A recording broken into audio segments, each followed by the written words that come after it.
کوفے سے آئے پہن جو سجاد بیڑیاں، لاش حسین دیکھ کے آنسو ہوئے رواں، ہاتھوں کو جوڑ کر کیا بیمار نے بیان،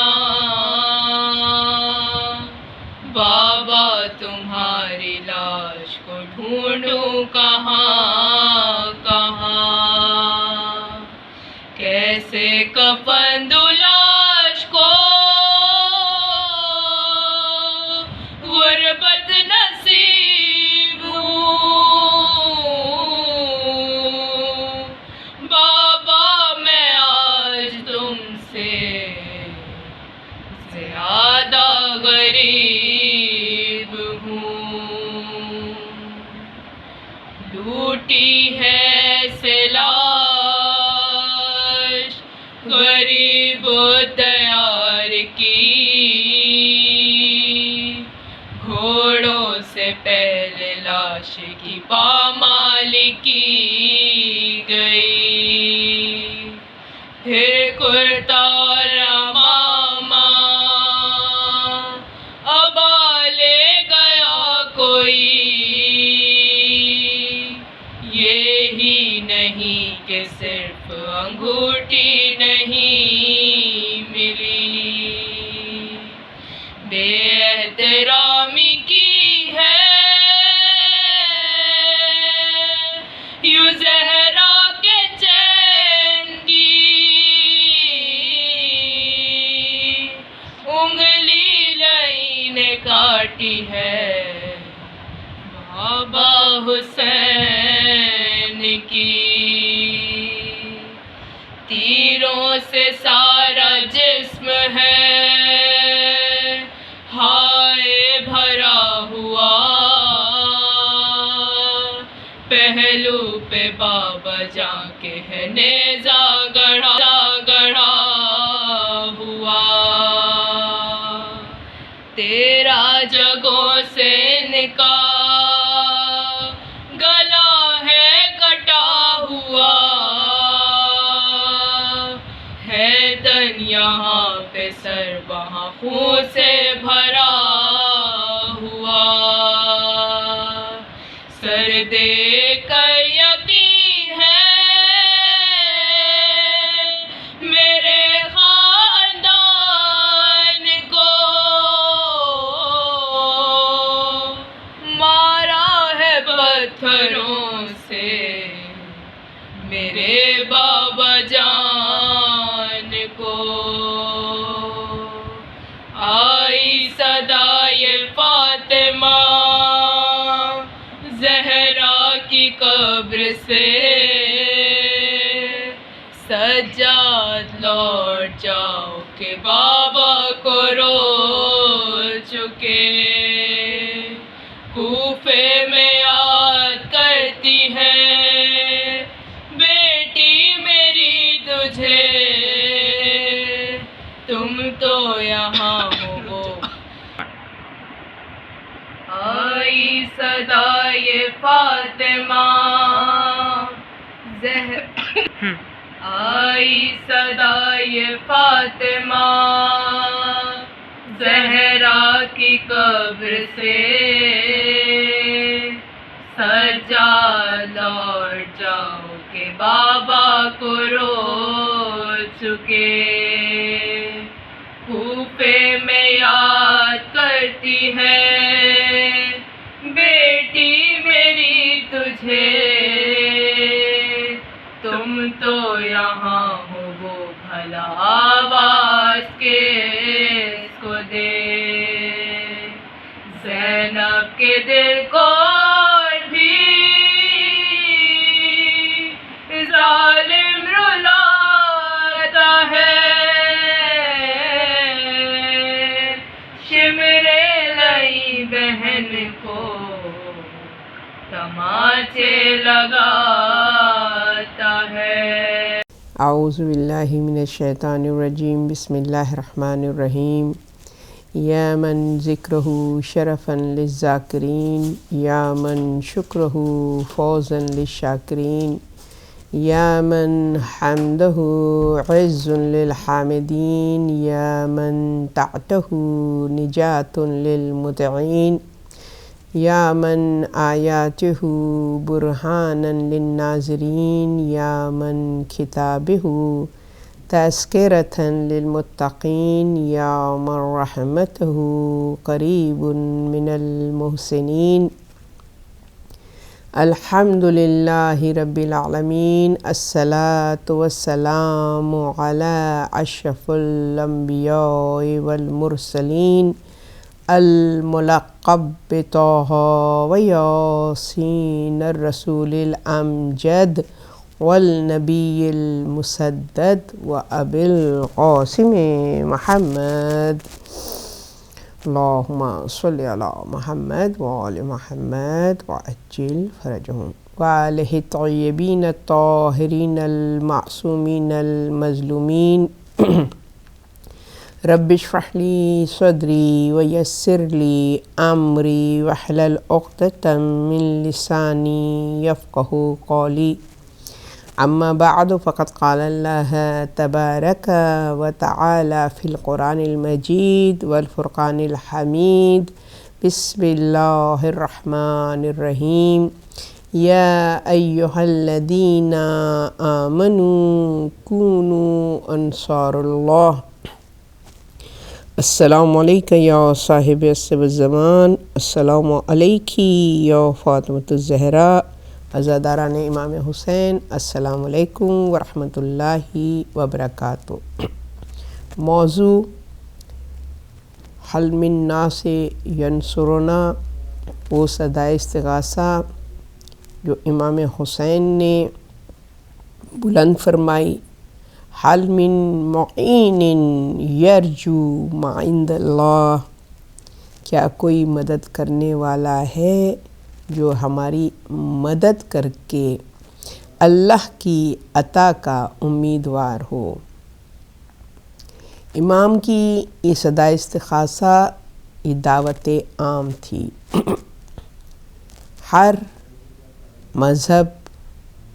سے تعلق رکھنے والے انسان کے لیے، تمام انسانیت کو امام نے یہ دعوت حق دی۔ اس دعوت کو قبول کرنے والے وہ افراد کہ جنہوں نے امام حسین کی اس صدا پر لبیک کہا۔ ہماری یہ کوشش اور صحیح ہے کہ ہم جو کہ یہ خواہش رکھتے ہیں اور یہ حسرت بھی رہی کہ کاش ہم کربلا میں ہوتے اور ہمارا شمار بھی امام کے اصحاب و انصار میں ہوتا، مگر جب ہم اپنی زندگی کا جائزہ لیتے ہیں، تجزیہ کرتے ہیں، تو کیا ہم اس معیار پر پورا اترنے کی سعادت رکھتے ہیں جو معیار امام حسین کے ان نصرت کرنے والوں کا تھا؟ اسی سوال کے جواب کے لیے ہم نے اس موضوع کا انتخاب کیا، کیونکہ ایک بار پھر وہ زمانہ دور نہیں ہے جب حجت آخر، ولی خدا، حجت خدا قیام فرمائیں گے، اور وہ اسی طریقے سے انسانیت کی طرف متوجہ ہو کر ان کو اپنے قیام کی کامیابی کے لیے دعوت حق دیں گے۔ لہٰذا اگر ہم کربلا میں موجود نہیں تھے تو انشاءاللہ عزیز اللہ ہمیں یہ اپرچونٹی، یہ موقع فراہم کرے گا کہ ہم اس حجت آخر کے قیام میں ہمارا شمار ان کے انصار اور ان کے اصحاب، ان کے معاون و مددگار میں ہو سکے۔ تو ہم انشاءاللہ کمپیئر کریں گے دیکھیں گے کہ وہ کیا معیار ہے جو کہ ہمیں سیٹ کرنا ہے، وہ کیا خصوصیات ہیں کہ جن کی طرف ہم نے توجہ کرنی ہے، اپنی کردار سازی کرنی ہے، تاکہ ہم ان افراد میں شامل ہو سکیں کہ جو کہ حجت خدا کے معاون و مددگار ہوں. جیسے کہ ہم نے جو ہے وہ سورہ صف کی آیت نمبر 14 کو سرنامہ کلام اسی لیے قرار دیا ہے کہ اللہ سبحانہ و تعالیٰ بھی اپنی مشیت کو پائے تکمیل تک پہنچانے کے لیے انسانیت کو دعوت حق دیتا ہے. یا ایھا الذین آمنوا کونوا انصار اللہ، اے ایمان والو خدا کے انصار اور مددگار بنو. تو اب ہم نے ان تمام نکات کی طرف توجہ کرنی ہے، اس معیار کو جاننا ہے، اس اسٹینڈرڈ کو سمجھنا ہے کہ جس کے سبب ہمارا شمار ان افراد میں ہو سکے. تو جب ہم نظر کرتے ہیں اصحاب و انصار پر، ان کے کرداروں پر، تو ہر طرح کے افراد ہمیں ان کے لشکر میں نظر آتے ہیں. وہ افراد کہ جن میں وہ تمام خصوصیات موجود تھیں، یعنی کہ آج ہم جو گفتگو کریں گے وہ کریں گے عاقبت بخیر کی فکر. جس انسان کو اپنے انجام کی فکر ہو، اپنا انجام بخیر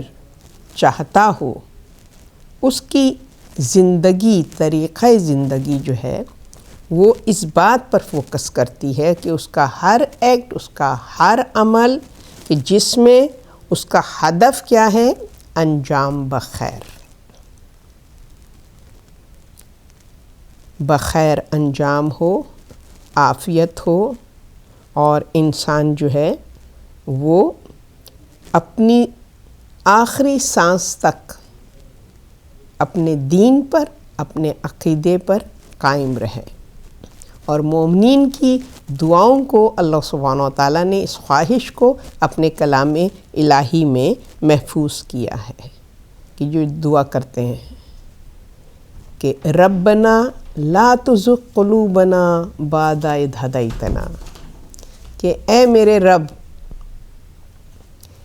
ایمان کی نعمت عطا کرنے کے بعد ہمارے قلوب کو دوبارہ گمراہی کی طرف موڑنے نہیں دینا.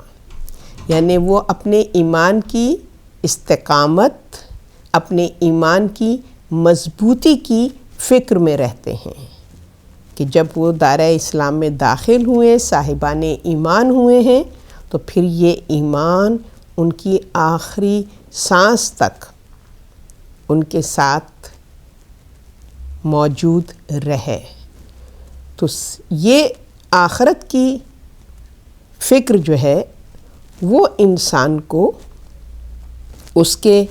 ہدف کو اچیو کرنے میں معاون و مددگار ہوتی ہے، اس کو موٹیویٹ کرتی ہے، اس کے اندر استقامت پیدا ہوتی ہے، جرت پیدا ہوتی ہے، اور اس خود اعتمادی پیدا ہوتی ہے، یقین پیدا ہوتا ہے، اور وہ پھر اپنے اس ہدف کو اچیو کرنے کے لیے اپنی زندگی کو بسر کرتا ہے. اور اس کی جو جیسے کہ جوشن کبیر کہ جس میں اللہ سبحانہ و تعالیٰ کے 1001 اسماء مبارک کہ جن کو بیان کر کے انسان فقط ایک ہی دعا کرتا ہے. اور اس جوشن کبیر میں 100 ٹائمز انسان جو ہے وہ صرف ایک دعا مانگتا ہے، صرف ایک دعا مانگتا ہے، خلصنا من النار یا رب، کہ معبود برحق مجھے نار جہنم سے محفوظ فرما، یعنی میرا انجام بخیر ہو. میری منزل آخرت عذاب الہی نہ ہو، رحمت الہی ہو، میری منزل آخرت جہنم نہ ہو، میری منزل آخرت جنت ہو جو نعمتوں سے سجی ہوئی ہے۔ تو جو مومن ہے، جو محتاط ہے، جو الرٹ ہے، جو متوجہ ہے، وہ ہر وقت اپنے دین کی بقا کے حوالے سے فکر مند رہتا ہے، کہ جیسا کہ ہمیں معصومین نے مختلف دعائیں تعلیم فرمائی ہیں، یا اللہ یا اللہ یا اللہ، یا رحمان یا رحیم، یا مقلب القلوب ثبت قلوبنا علی دینک، کہ معبود برحق ہمیں ثبات قدمی عطا کر، یہ دین کی نعمت تو نے عطا کی ہے تو اس پر ہمیں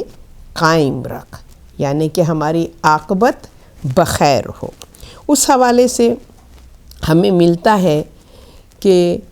رسول خدا احمد مصطفیٰ محمد مصطفیٰ صلی اللہ علیہ وآلہ وسلم ماہ شعبان کے آخری عشرے میں دعا فرما رہے ہیں، مناجات، اور تمام اصحاب بیٹھے ہوئے ہیں، اور آپ شعبان کی الوداعی لمحات کے حوالے سے گفتگو فرما رہے ہیں کہ اچانک آپ کی آنکھیں اشک بار ہوئیں۔ جب گریہ کا سبب پوچھا گیا تو آپ نے فرمایا کہ ابھی ابھی جبریل آئے اور انہوں نے مجھے وہ خبر دی جو میرے دل کے لیے بڑی شاق تھی۔ وہ کیا خبر تھی؟ جس نے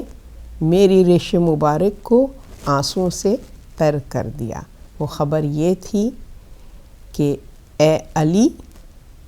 تم کو ماہ رمضان میں شہید کیا جائے گا، اور حالت روزہ میں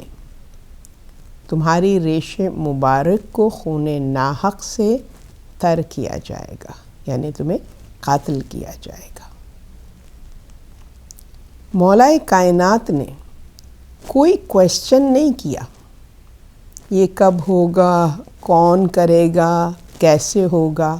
فقط ایک سوال کیا میرے اور آپ کے مولا نے۔ اور وہ سوال کیا تھا؟ وہ سوال یہ تھا کہ یا رسول اللہ، جب میں شہید ہوں گا میرا ایمان سلامت ہوگا؟ یعنی وہ جو وقت ہوگا جب مجھے قتل کیا جائے گا تو میرا ایمان سلامت ہوگا؟ رسول نے فرمایا، اے علی، تم کھلے ایمان ہو، بے شک تمہارا ایمان سلامت ہوگا۔ تو مولا نے جب یہ سنا کہ عاقبت بخیر ہے، فوراً سجدہ خالق میں جھک گئے، 2 رکعت شکرانے کی نماز پڑھی۔ ہم اس امام کے فالوور ہیں کہ جو اپنی عاقبت کی فکر میں شب و روز متوجہ رہتے ہیں، جبکہ کل ایمان ہیں، ولی اللہ ہیں، امیر المومنین، مولائے کائنات، مگر اپنی عاقبت کی فکر ہے ان کو کہ میرا انجام بخیر ہے۔ اور جب رسول نے فرمایا بے شک علی تمہارا ایمان سلامت ہوگا، جبھی تو مولا نے فرمایا تھا فزت برب الکعبہ، رب کعبہ کی قسم میں کامیاب ہو گیا، یعنی کہ عاقبت بخیر، عاقبت کے انجام کا خیر ہونا یہ مومن کے لیے ایک عظیم ہدف ہے کہ اس کی آخری سانس تک اس کا ایمان محفوظ رہے۔ ہمیں ام سلمہ سے روایت ملتی ہے کہ رسول خدا احمد مجتبیٰ محمد مصطفیٰ صلی اللہ علیہ وآلہ وسلم شب کی تاریکی میں صحن خانہ کی زمین پر اپنے رخسار کو رگڑتے تھے اور گریا کرتے تھے، اتنی گریا کرتے تھے۔ ایک دفعہ میں متوجہ ہوئی اور میں قریب گئی رسول خدا کے، اور میں نے سنا کہ ان کی زبان سے کیا کلمات جاری ہیں۔ تو میں نے کیا سنا کہ رسول خدا اپنے رب سے گڑ گڑا کر یہ دعا فرما رہے ہیں، اے پالنے والے، ایک لمحے کے لیے بھی میرے نفس کو تنہا نہیں چھوڑنا، یعنی تیری نگاہ کرم سے ایک لمحے کے لیے بھی میرا نفس جو ہے وہ محروم نہ ہو۔ یہ ہیں رحمت للعالمین، جن کے صدقے میں کائنات خلق ہوئی ہے، اور ہم ان کی امت ہیں، اور ہم کتنے بے خبر ہیں اپنے انجام سے۔ ہم سمجھتے ہیں تھوڑی سی عبادت کر لی، تھوڑے سے روزے رکھ لیے، تھوڑا سا ہم نے کوئی نیک عمل کر لیا تو ہم سمجھتے ہیں کہ بس ہم نے فریضہ ادا کر لیا ہے، ہمارا انجام بخیر ہے، جبکہ ہر لمحے، ہر ساعت اس بات کی طرف متوجہ ہونے کی ضرورت ہے کہ ہماری طریقہ زندگی میں، ہمارے قرینہ زندگی میں کوئی ایسا لمحہ نہ آئے کہ جہاں ہم اللہ کی نافرمانی کریں، حدود اللہ کو عبور کریں، اس کی اطاعت میں کجی اور کمی کریں۔ ہر وقت ہم کو اس بات کی فکر کرنے کی ضرورت ہے۔ جب ہم اپنی عاقبت کے بخیر کی طرف متوجہ ہوں گے تبھی تو ہم ناصر بن سکیں گے، تبھی تو ہمارا شمار انصار اللہ میں ہوگا، تبھی ہماری عاقبت بخیر ہوگی۔ ہمیں اس طرف اپنے آپ کو متوجہ کرنے کی ضرورت ہے کہ کیسے وہ کیا طریقہ زندگی اختیار کرے کہ جس کی وجہ سے ہماری عاقبت بخیر ہو۔ تو سب سے پہلی چیز دور اندیشی، صرف اپنے آپ کو اس وقتی دنیا تک محدود نہ کریں۔ یہ عارضی دنیا ہے، ختم ہونے والی ہے، فنا ہونے والی ہے۔ ہماری منزل بہت آگے ہے۔ ہماری منزل کہاں ہے؟ وہ اخروی زندگی کہ جہاں پر اللہ سبحانہ وتعالیٰ ارشاد فرماتا ہے قد افلح من تزکا وذکر اسم ربہ فصلی بل تؤثرون الحیاۃ الدنیا والآخرۃ خیر وابقی۔ سورہ اعلیٰ میں اللہ سبحانہ وتعالیٰ اس کی طرف متوجہ کر رہا ہے۔ انجام بخیر، جیسے ابھی میں نے مثالیں دیں آپ کو، ولی اللہ کی، امیر المومنین کی، ائمہ معصومین کی، رسول خدا کی، سورہ یوسف میں حضرت یوسف کہ جن کے قصے کو احسن القصص کہا گیا ہے، وہ اللہ کی بارگاہ میں دعا فرما رہے ہیں توفنی مسلماً والحقنی بالصالحین، مجھے دنیا سے فرما بردار اٹھانا، یہ نبی یوسف کی دعا ہے، اور صالحین سے ملحق کر دینا۔ تو جو بھی خاص بندگان خدا ہیں، مخلص بندگان خدا ہیں، ان کی آرزو اور تمنا کیا ہے؟ انجام بخیر، صالحین سے ملحق ہونا۔ اسی طریقے سے سورہ اعلیٰ میں اللہ سبحانہ وتعالیٰ ارشاد فرماتا ہے کہ جو بھی اپنی عاقبت کی فکر میں رہتے ہیں قد افلح من تزکا، انہوں نے اپنے آپ کو پاک کر لیا۔ یعنی کس طریقے سے؟ اپنے نفس کو پیوریفائڈ کیا، اپنے نفس کا تزکیہ کیا، اپنے نفس کی طہارت کی، اور پھر طریقہ بتایا کس طریقے سے اپنے نفس کو پاک کیا۔ کون سا طریقہ ہے کہ ہم اپنے نفس کو پاک کریں؟ وَذَكَرَ اسْمَ رَبِّهِ فَصَلَّى، all the time، ہر لمحے، ہر آن ذکر الہی، ایک لمحے کے لیے بھی وجود رب سے غافل نہیں، اور اس کی عبادت یعنی کہ اس کی اطاعت پر سر تسلیم خم ہے۔ مگر افسوس اس بات کا ہے جو غافل ہیں اپنی عاقبت کے خیر ہونے سے، وہ کون افراد ہیں؟ بل توثرون الحیات الدنیا، کہ جن کا دنیا میں بڑا انوالومنٹ ہے، ان کا سب کچھ، ان کا فوکس، ان کا مقصد، ان کا ہدف حصول دنیا ہے۔ دنیا پرستی، ذات پرستی، مال پرستی، عیش و عشرت پرستی، شیطان پرستی،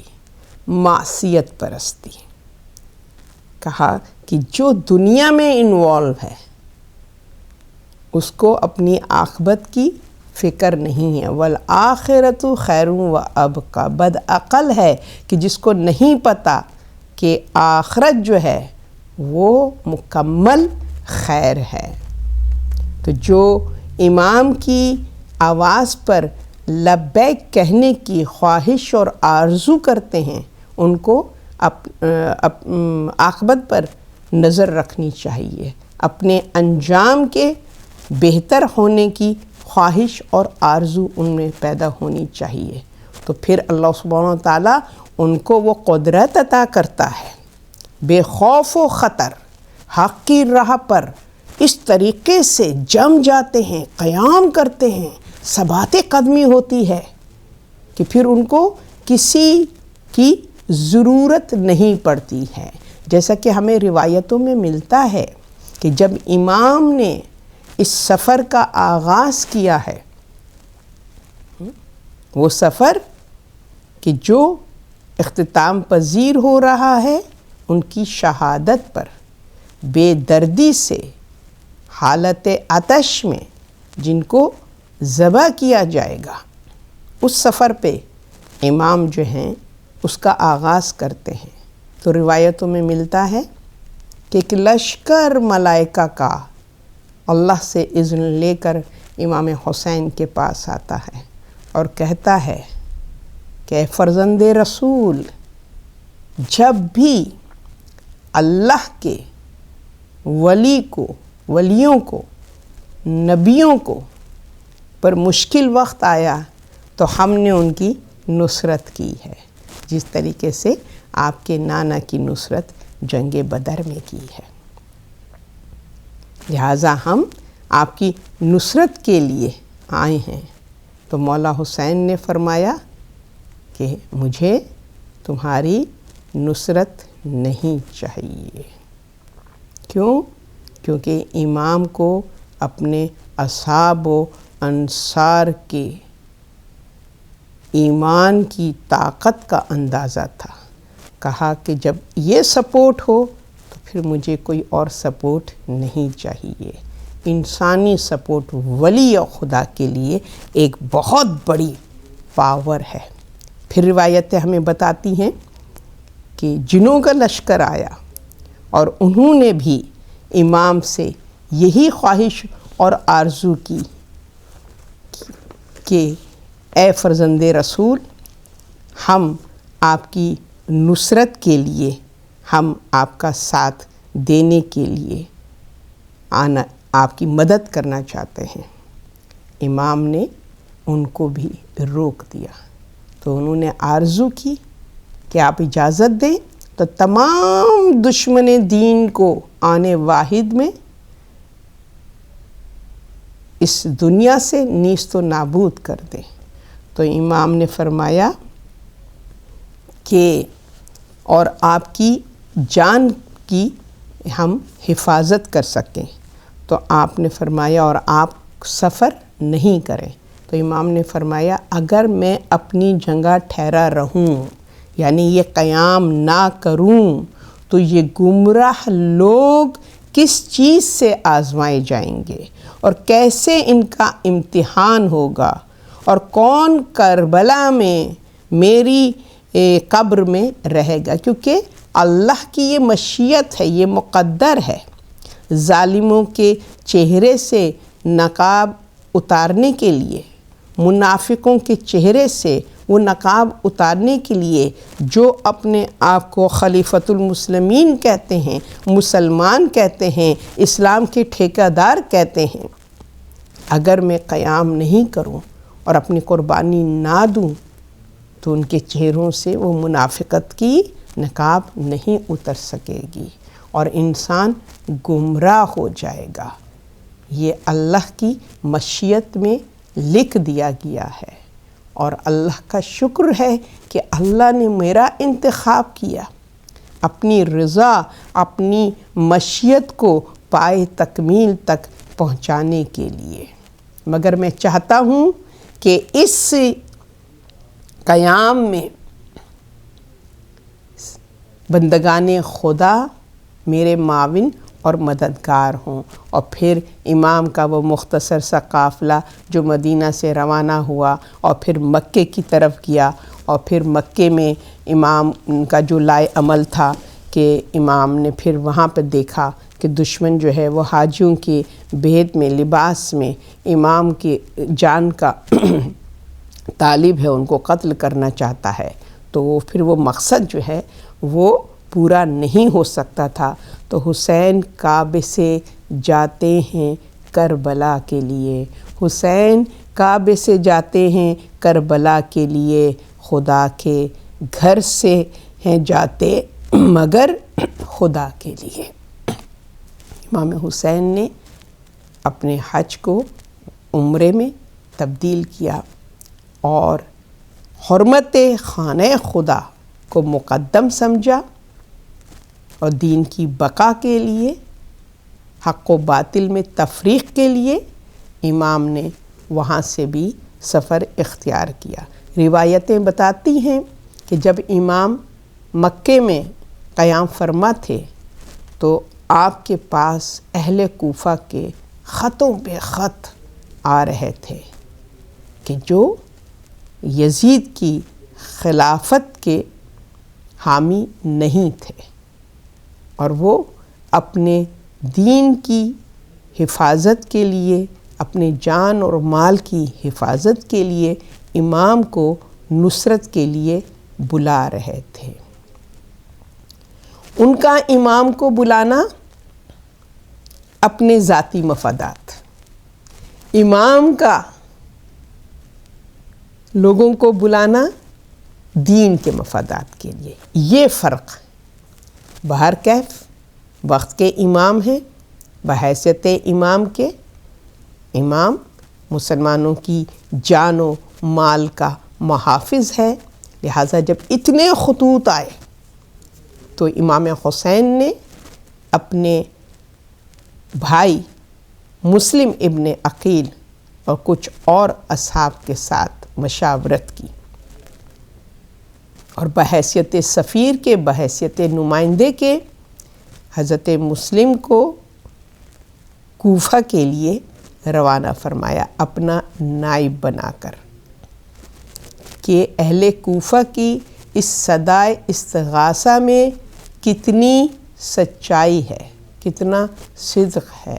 اور ان کا کیا جذبہ ہے۔ آیا وہ ٹوٹلی امام پہ ڈیپینڈ کرتے ہیں کہ بس امام آئیں اور حالات بہتر کریں، یا حالات کو بہتر کرنے میں وہ اپنی بھی جد و جہد اور سعی کو شامل کرنا چاہتے ہیں، یہ امام حسین نے اس لائے عمل کے ذریعے سے ہم کو ایک پیغام دیا ہے۔ آج ہم بھی اپنے وقت کے امام کے منتظر ہیں، وہ عجل فرجہم کی صدائیں بلند کرتے ہیں، صدائے استغاثہ ہے، مولا جلدی تشریف لے آئیے۔ مگر ہم میں سے کتنے ہیں جو فقط یہ چاہتے ہیں بس امام آئیں اور حالات بہتر ہو جائیں؟ ہم میں سے کتنے ایسے ہیں؟ یا ہم میں سے کتنے وہ لوگ ہیں، مختصر تعداد ہے، کہ جو امام کے اس قیام میں خواہش مند ہیں، اصحاب و انصار امام حسین کی طرح تیار ہیں، صف بکف ہیں کہ امام آئیں، قیام فرمائیں تو ہم ان کے شانہ بشانہ حق کے قیام کے لیے اور باطل کو مٹانے کے لیے ہم اپنی کنٹریبیوشن، اپنی جد و جہد بھی اس میں شامل کریں۔ تو یہی معیار بتانے کے لیے امام نے حضرت مسلم کو کوفہ کی طرف روانہ کیا، تاکہ پتہ چل جائے اس پکار میں کتنی صداقت ہے، کیا جذبہ ہے، کیا شجاعت ہے، کیا دلیری ہے، کیا ان کے اندر جذبہ ایثار و قربانی ہے دین کے حوالے سے۔ اور جب امام نے حضرت مسلم کو کوفہ کے لیے روانہ کیا تو روایتیں بتاتی ہیں کہ جب حضرت مسلم کوفہ کے لیے روانہ ہو رہے تھے تو امام نے حضرت مسلم کے شانے پہ ہاتھ رکھ کے فرمایا تھا کہ اے مسلم، دعوت حق دینا مگر احسن طریقے سے۔ یہ وہ تمام اصول، قاعدے و قانون ہیں کہ جو اللہ نے قائم کیے ہوئے ہیں۔ جب اس نے اپنے نبی کو دین حق کی تبلیغ کا حکم دیا تو کلام الہی میں یہ بیان کیا جاتا ہے کہ اے نبی، دعوت دینا مگر احسن طریقے سے۔ قائد رب میں اور قائد طاغوت میں یہ فرق ہے کہ جو اللہ کا نمائندہ ہے وہ دعوت حق احسن طریقے سے، نرمی سے، ہمدردی کے ساتھ، اخلاق کے ساتھ، احساس کے ساتھ دیتا ہے، مگر جو طاغوتی نمائندہ ہے وہ ظلم و بربریت سے اپنی بات کو منوانے کی کوشش کرتا ہے۔ یہ فرق ہمیں نظر آتا ہے اور کلام الہی نے اس کو واضح کیا۔ تاریخ اسلام میں ہم اس کو دیکھتے ہیں کہ رسول کی تبلیغ کا کیا طریقہ تھا، اور بعد از رسول جو مسند رسالت پر زبردستی قابض ہوئے ہیں ان کا کیا طریقہ کار تھا، وہ ہمیں نظر آتا ہے۔ امیّس کا دور دیکھ لیجئے، عباسیز کا دور دیکھ لیجئے کہ ظلم و بربریت کی انتہا نہیں تھی، اور اس کے مخالف، اس کے مقابلے میں جو نمائندہ رب تھے، ولی اللہ تھے، حزب اللہ جو تھے، وہ ان کا طریقہ اور قرینہ کیا تھا۔ تو حضرت مسلم کوفہ تشریف لے گئے، احسن طریقے سے انہوں نے دین کی تبلیغ کی، دعوت دی، تو جوق در جوق لوگوں نے آپ کو کی آواز پر لبیک کیا، آپ کے ہاتھ پر بیعت کی، کیونکہ ابھی کوئی قربانی کا معاملہ نہیں تھا، کچھ قربان نہیں کرنا تھا، صرف اقرار کرنا تھا کہ ہم بے شک امام حسین کے خواہش مند ہیں اور اس انقلاب کے لیے ہم تیار ہیں۔ مگر جب یزید ملعون نے نعمان بن بشیر کی جگہ عبید اللہ ابن زیاد کو وہاں کا گورنر بنایا، اور جب اس نے ظلم و بربریت کی ایک داستان تحریر کرنا شروع کی، غیظ و غضب کا ایک ماحول، دہشت اور وحشت کا ماحول، خوف و ہراس کا ماحول پیدا کیا، تو وہی کہ جنہوں نے حضرت مسلم کے ہاتھ پر بیعت کی تھی اپنے وعدے سے مکر گئے، اور جہاں ہزاروں کے حساب سے مسلم کے حامی و ناصر تھے، وہاں پہ کچھ ایسا ہوا کہ ادھر مسلم نے نماز کی امامت کی تو کافی لوگ نماز میں آپ کے ساتھ موجود تھے، اور جب آپ نے آخری سلام پھیرا تو مسلم تنہا تھا۔ لہٰذا حضرت مسلم کی یہ صحیح اور کوشش تھی کہ کسی صورت قاصد کے ذریعے سے امام حسین کو یہ پیغام دے دے کہ کوفہ والے اپنے عہد پر قائم نہیں رہے، لہٰذا آپ کوفہ کی طرف سفر کا ارادہ مت کیجیے گا۔ اور پھر اس طرح ہوا کہ عبید اللہ ابن زیاد نے، ملعون نے، چاروں طرف ایک اعلان کر دیا، مسلم کو تلاش کرو، ہمیں مسلم کا سر چاہیے۔ وہ مسلم بن عقیل کہ جو شجاعت اور بہادری میں اس مقام پر ہے کہ جس کے لیے کہا جاتا ہے کہ اگر کربلا میں مسلم اور عباس اکٹھا جنگ کرتے تو کسی کی جرت نہیں تھی کہ سر حسین کو تن سے جدا کر سکتا، مگر یہاں مسلم بالکل تنہا رہ گئے۔ جو خالص مسلم کے ناصر و مددگار تھے ان سب کو قید و بند کی صحبتیں، قیدوں میں منتقل کر دیا، اس لیے مسلم تنہا ہیں اور کوفہ کی گلیاں ہیں۔ اور پھر یہ ہوا مسلم اکیلے جنگ کرتے کرتے پیاس کی شدت سے نڈھال ہو گئے، مگر مقابلہ کرتے رہے۔ اپنی عاقبت بخیر کی طرف ان کی نگاہ تھی، لہٰذا پرواہ کیے بغیر دشمن کا تنہا مقابلہ کرتے رہے، اور آخر فوج ابن زیاد نے چالاکی کے ساتھ ایک گڑھا کھودا اور اس پہ جھاڑ رکھ دیے، اور جب مسلم جنگ کرتے کرتے اس کے قریب گئے تو آپ اس گھڑے میں گر گئے اور چاروں طرف سے پھر مسلم کو گھیر لیا۔ جس کے ہاتھ میں تلوار ہے وہ تلوار چلا رہا ہے، جس کے پاس نیزہ ہے وہ نیزہ مار رہا ہے، جس کے پاس کچھ نہیں زمین سے پتھر اٹھا کر مسلم پر پتھر مار رہا ہے۔ جسد مسلم زخموں سے چور چور ہے، اور اس کے بعد مسلم کو رسن بستہ کر کے کوفہ کی گلیوں میں زمین پر ان کے جسد مبارک کو رگڑا گیا۔ اور جب آپ ابن زیاد کے دربار میں پہنچے ہیں تو آپ کے قتل کے حکم ابن زیاد نے دیا ہے، اور آپ کے سر کو تن سے جدا کروایا، آپ کے جسد مبارک کو بیت العمارہ سے نیچے گرایا، اور آپ کے سر کو بیت العمارہ کے دروازے پر لٹکا دیا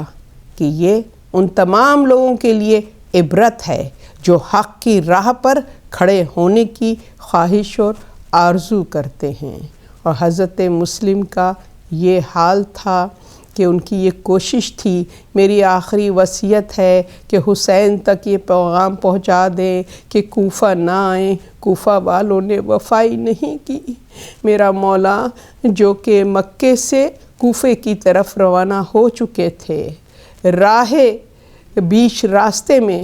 جب آپ کو قاصد مسلم ملا ہے اور اس نے آپ کی شہادت کی خبر دی تو مولا حسین نے جناب زینب سے فرمایا دختر مسلم کو میرے پاس لے کر آؤ۔ جب دختر مسلم کو امام حسین کے پاس لایا گیا تو کچھ یہ عالم تھا کہ جناب سکینہ اپنی بابا کی آغوش میں بیٹھی ہوئی تھیں۔ جب دختر مسلم آئی، مولا حسین نے ان کو اپنے زانوں پر بٹھایا، جناب سکینہ دیکھ رہی ہیں۔ دختر مسلم کے سر پہ ہاتھ پھیرا، ان کی چادر کو صحیح کیا، ان کی پیشانی پر بوسہ دیا۔ جناب سکینہ نے پوچھا، بابا یہ خاص عنایت آج مسلم کی بیٹی کے ساتھ، چچا مسلم کی بیٹی کے ساتھ کیوں ہیں؟ تو فرمایا کہ یہ آج یتیم ہو گئی، مسلم کوفہ میں شہید ہو گئے۔ جناب سکینہ نے یہ منظر دیکھا کہ یتیموں کے ساتھ کس طریقے سے سلوک کیا جاتا ہے۔ ان کے ساتھ شفقت سے پیش آیا جاتا ہے، مگر افسوس جب سکینہ کو یتیمی کی خبر ملی تو شفقت کرنے والا کوئی نہیں تھا۔ شمر لئی کا ایک تماچا تھا کہ جس نے سکینہ کے رخسار سے لہو کو جاری کیا اور سکینہ کو پتہ چلا کہ بابا شہید ہو گئے، سکینہ یتیم ہو گئی۔ علی لعنت اللہ علی قوم الظالمین رضا بقضائہ و تسلیما لامرہ۔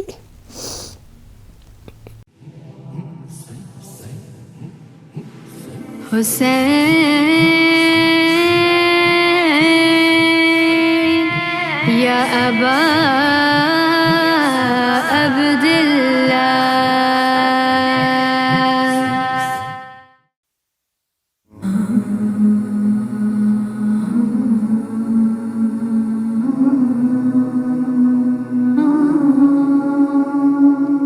یہ وقت نزوہ کہتے تھے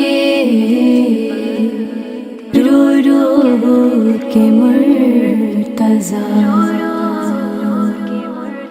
آؤ میرے قریب فرزند با وفا، میں کر رہا ہوں جو یہ وصیت نہ بھولنا، رکھنا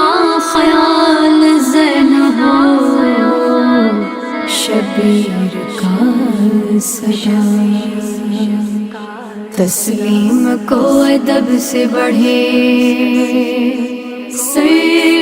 جھکا لیا، بابا سے پھر یہ حضرت عباس نے کہا، یا مولا یا بابا، جب تک کہ میں زندہ ہوں مولا وعدہ ہے یہ میرا، جب تک کہ میں زندہ ہوں مولا وعدہ ہے یہ میرا، مولا وعدہ ہے یہ میرا، ہولی نہ دوں گا زینب سرور کو غم زدہ، وعدہ ہے یہ میرا، مولا وعدہ ہے یہ میرا، جب تک کہ میں زندہ ہوں مولا وعدہ ہے یہ میرا، سائی کی طرح ساتھ رہوں گا حسین کی، رکھوں گا میں عزیز انہیں اپنی جان سے، لے لوں گا اپنی ذات پہ آئے گی جو بلا، وعدہ ہے یہ میرا، مولا وعدہ ہے یہ میرا، جب تک کہ میں زندہ ہوں مولا وعدہ ہے یہ میرا، خوشیوں سے مسکرائی گی بیٹی حسین کی، کوئی نہ غم اٹھائے گی بیٹی حسین کی، موجود جب تلک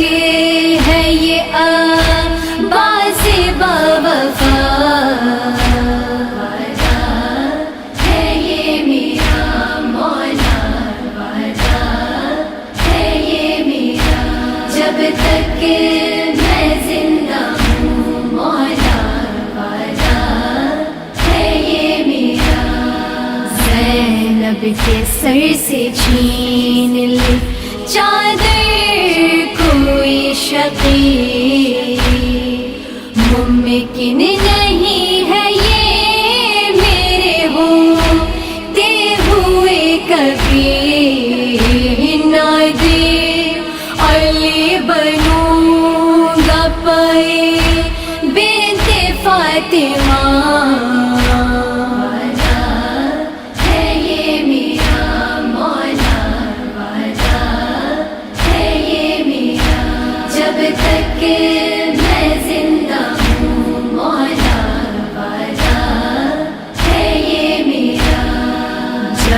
تک یہ میرے ہاتھ سلامت ہے یا شاہ، قید ستم کی بات کجا ریسما کجا،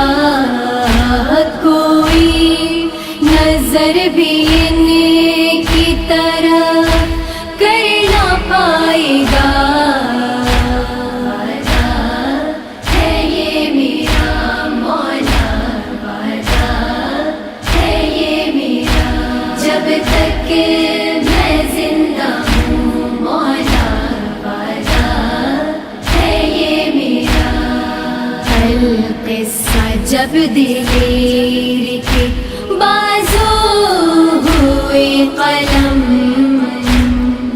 کہتا تھا یہ حسین کا غازی بچشم نم، بابا سے کیا کیا ہوا وعدہ وفا ہوا۔ ہے یہ میرا مولا وعدہ، ہے یہ میرا جب تک میں زندہ ہوں مولا وعدہ، ہے یہ میرا۔ شبیر نے جواب میں پھر رو کے یہ کہا، تا عمر تم نے وعدہ نبھایا ہے باوفا، کانوں میں اب تمہاری یہی گونجے گی صدا۔ ہے یہ میرا مولا وعدہ، ہے یہ میرا جب تک میں زندہ ہوں مولا وعدہ، ہے یہ میرا۔ آل نبی میں ہاشمی بہنے تھا غم وفا، لاشوں سے اے ہلال تھا مقتل سجا ہوا، یہ کہتے کہتے پاس بدر یا پہ سو گیا۔